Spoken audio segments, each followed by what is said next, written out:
Bonjour à tous.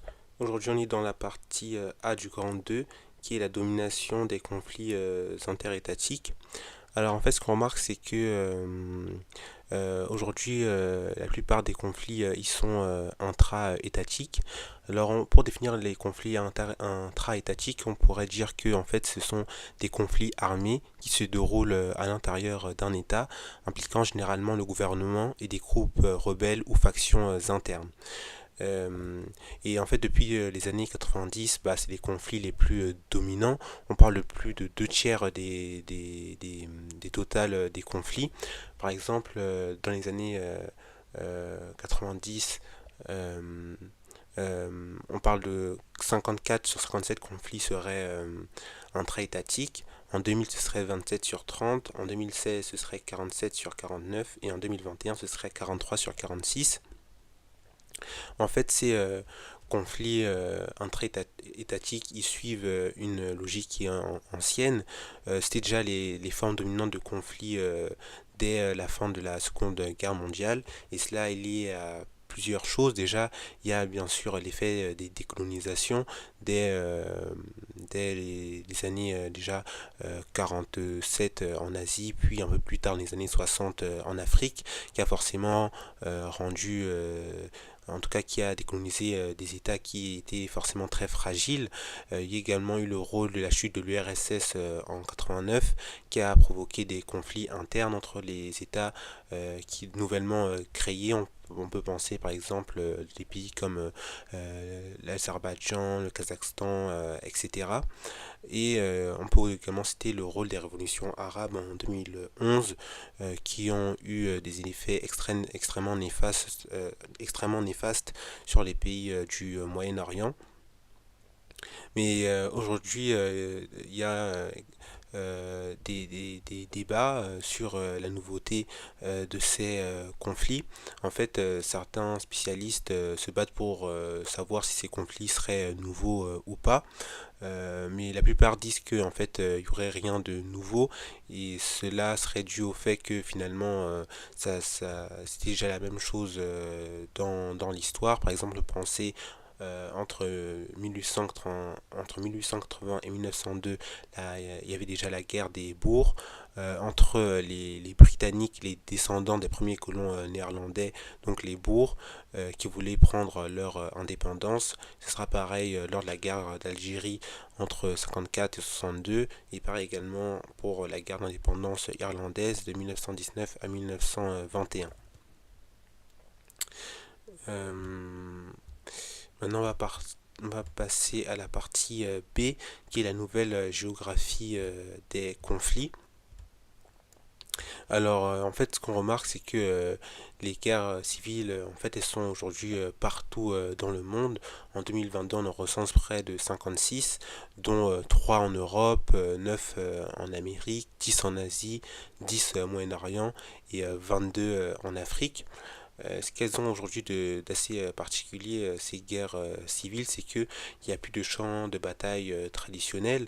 On peut par exemple les anciens conflits avant se passaient exclusivement dans les villes. On peut parler par exemple de la guerre civile, des guerres civiles libériennes qui sont passées dans la capitale Monrovia, que ce soit en 89 ou encore en 99. On peut également penser dans les années 90 à la guerre civile en Somalie qui s'est surtout faite à Mogadiscio, la capitale de la Somalie.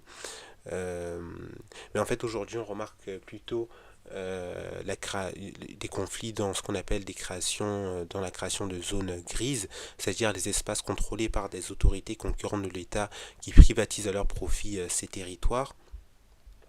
Et ces zones grises ça peut être des régions sécessionnistes comme la Transnistrie en Moldavie, l'Abkhazie et l'Ossétie du Sud en Géorgie, le Haut-Karabakh en Azerbaïdjan, ou encore Gaza en Palestine. Et, dans toutes ces régions sécessionnistes, elles agissent aujourd'hui comme des États. Ces zones grises, ça peut également être des zones contrôlées par des mouvements armés. On peut parler par exemple du groupe FARC en Colombie qui détient certains territoires. Parfois également ces zones grises, ça peut être des zones contrôlées par des organisations terroristes, que ce soit dans le Sinaï, au Sahara, etc. Ou encore ces zones grises, ça peut être des zones contrôlées par des acteurs économiques illégaux, comme des cartels ou des gangs, que ce soit en Colombie, au Mexique, en Amérique centrale, etc.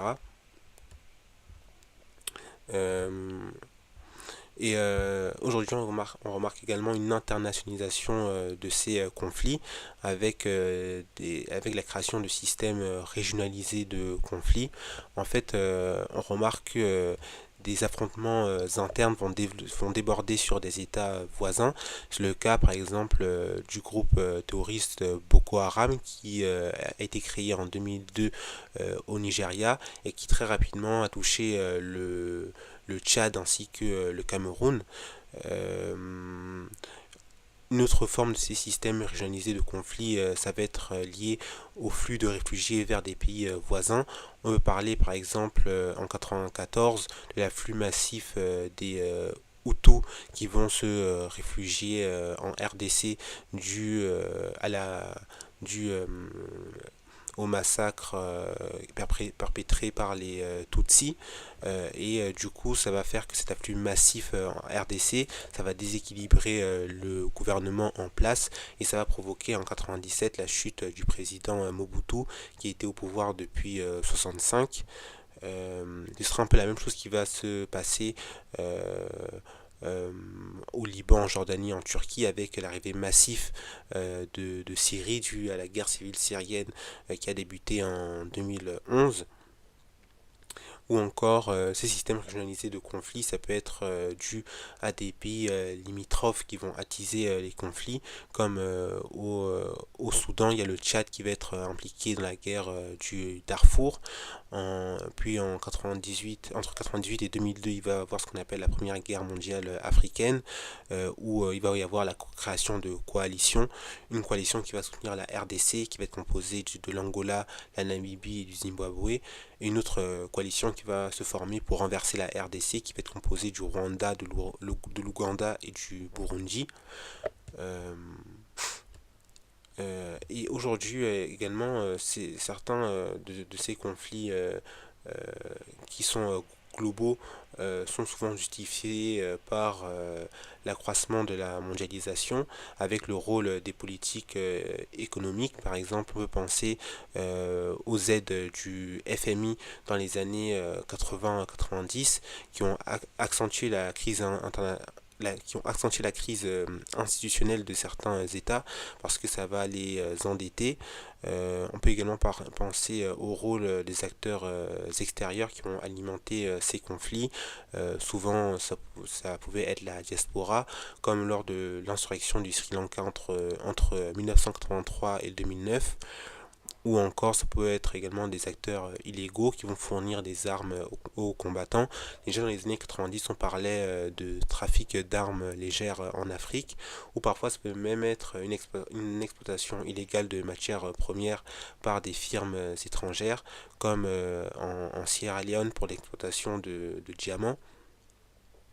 Et il y a également le rôle de la communauté internationale qui n'a pas été assez efficace. On peut parler de certaines opérations de maintien de la paix de l'ONU qui ont été un échec. Et c'est pour ça que Marie Kaldor, dans son livre New and Old Wars, paru en 1999, elle affirme que la caractérisation majeure des conflits actuels est leur lien avec la mondialisation.